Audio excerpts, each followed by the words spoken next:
البدع والأهواء، أهل البدع العقائدية وأهل البدع السياسية. نقول بيننا وبينكم السلف، بيننا وبينكم الكتب، كان فيقول البدع بيننا وبينكم. Bismillahirrahmanirrahim.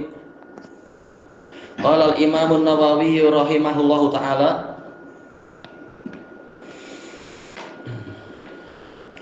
Al-Babur Rabi' Wasitun Ba'dal Mi'ah, bab yang ke-164. Babu fadli man mata lahu auladun sighar.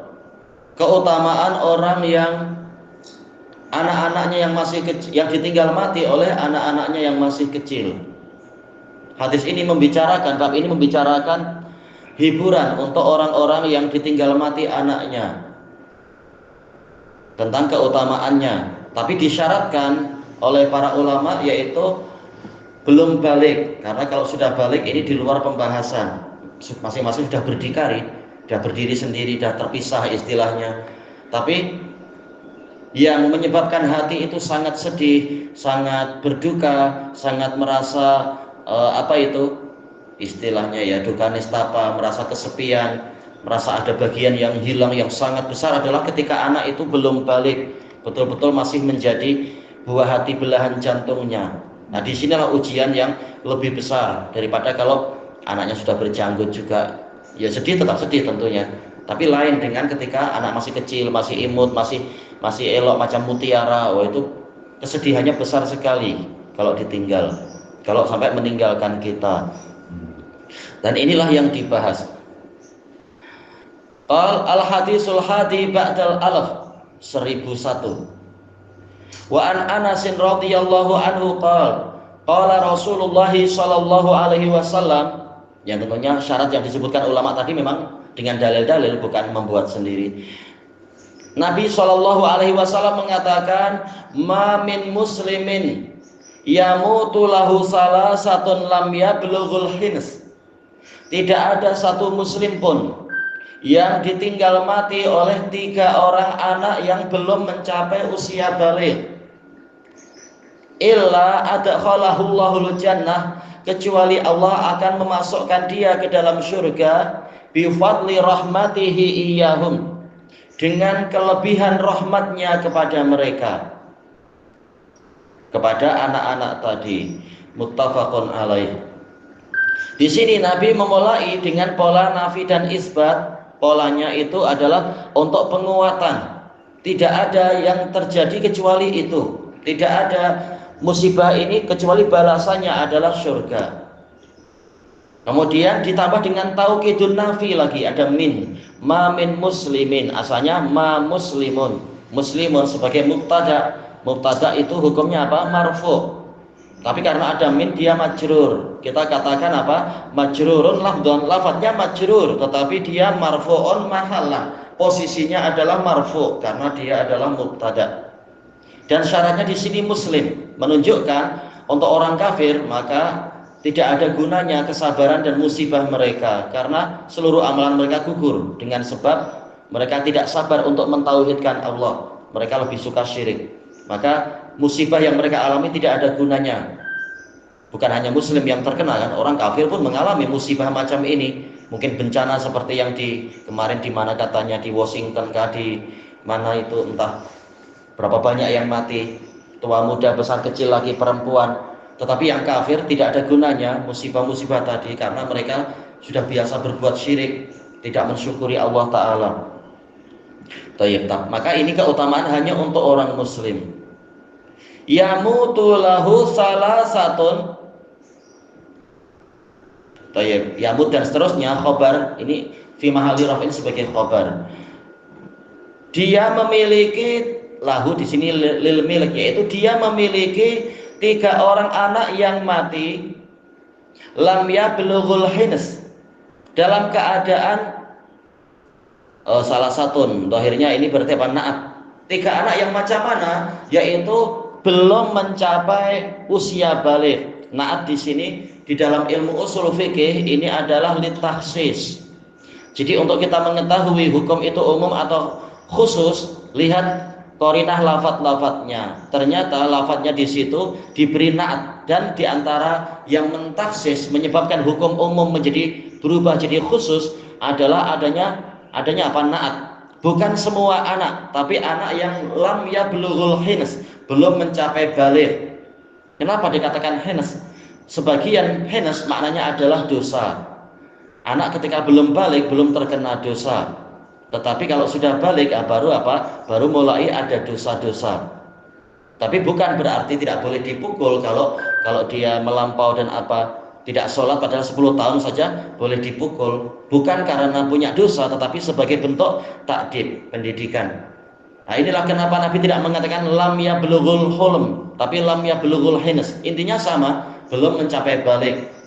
Intinya mereka mati dalam keadaan belum memikul dosa, lam yablughul hins, sama sekali belum punya dosa. Nah, yang seperti ini insya Allah jelas masuk surga.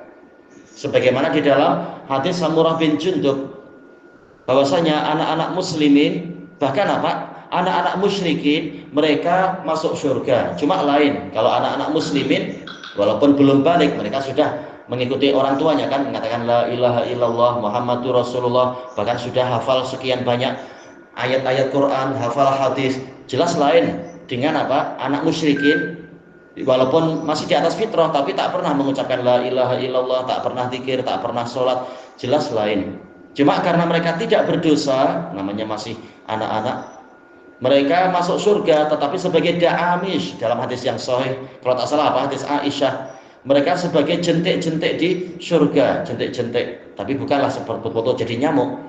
Riwayat yang lain mengatakan mereka jadi pelayan-pelayan. Tak apa, pelayan di surga kan gajinya tinggi. Walaupun istilahnya bukan gaji sih ya, tapi sedang lah di surga. Sekedar pelayan istana aja orang suka barangkali. Iya, pelayan maknanya umur muda lah. Iya jelas. Ghilmanum mukhalladun, wildanum mukhalladun. Iya, masih anak-anak yang dikekalkan.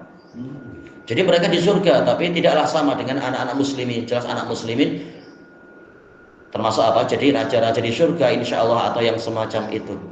Tapi paling tak masih di surga anak-anak musyrikun yang belum balik itu. Cuma intinya karena mereka memang belum memiliki dosa, mereka boleh memang masuk surga.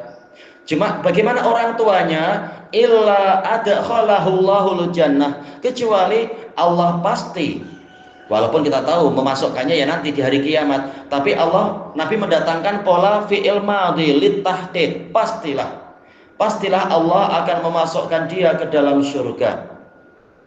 Dengan sebab apa? Bifadli rahmatih, dengan kelebihan rahmat Allah iyahum, kepada anak-anak itu. Ini menunjukkan Allah sangat menyayangi anak-anak sebagaimana dia menyayangi para hamba yang lain. Baik.